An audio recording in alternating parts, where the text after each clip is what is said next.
So, upgrading your car, just max it out, make it as fast as possible, and quick, simple, and easy, right? Wrong. Now listen, if you want to build a drag car, if you're trying to just free roam around and have fun just in straight lines, you know, there's nothing wrong with that. Obviously, your car is going to be as fast as possible when it's completely maxed out, but what about circuit racing and sprint racing and street racing, where you need to be able to make turns? Well, that's where it comes into play, where you don't want to just fully max out your car. Now, the reason for that is you need to have balance. You want your car to be fast, but it also needs to be able to handle, it needs to be able to brake, and you just need to have a good balanced build for that to happen. It really doesn't matter what you do with tuning.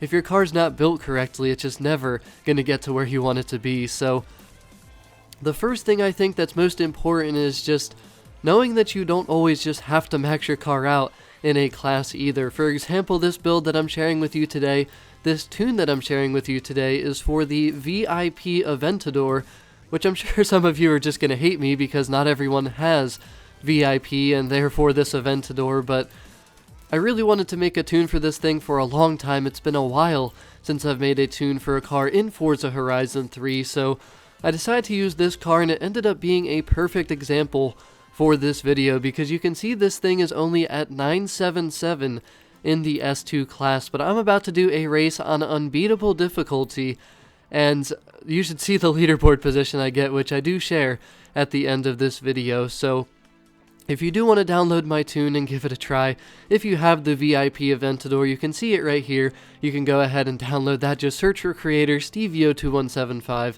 and you'll be able to find my tune, and we're facing off here against the unbeatable Drivatars, so let's see how we make out. But I have to say, another thing, my favorite upgrade is certainly going to have to be the weight reduction, and the reason for that is it doesn't just add acceleration like say a turbo or a supercharger might do, but it also increases your handling because obviously your car weighs less. When your car's making a turn, it doesn't have as much weight that it has to turn around the corner, so it makes the car more nimble, and it also increases acceleration because the power that the car has obviously doesn't have to pull as much weight. So I am sorry if I do sound congested. I am sick at the moment. I have a cold, and well, I'm congested, so nothing much I can do about it. But the thing that you really gotta focus on when you're building your car is make sure that all the power that you add, you're adding just as much handling to go along with it. Now, every car is different, every car is unique. Different cars have different feels. Some need more speed, some need more handling, some need a little bit of both equally, so it really just depends. I always will test drive my car first when it's bone stock, and that will be how I determine, you know, what upgrades I need. Then once I upgrade the car, that's how I determine what tuning I need to do.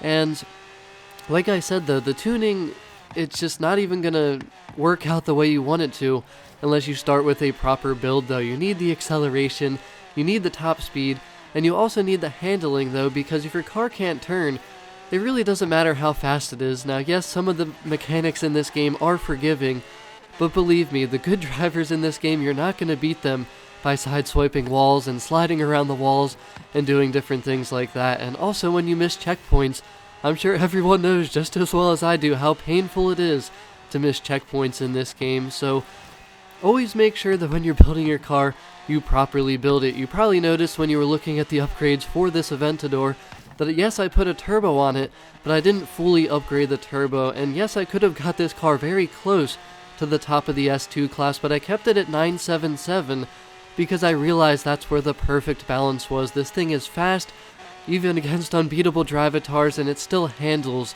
extremely well. So I love this Aventador. It's a beautiful car.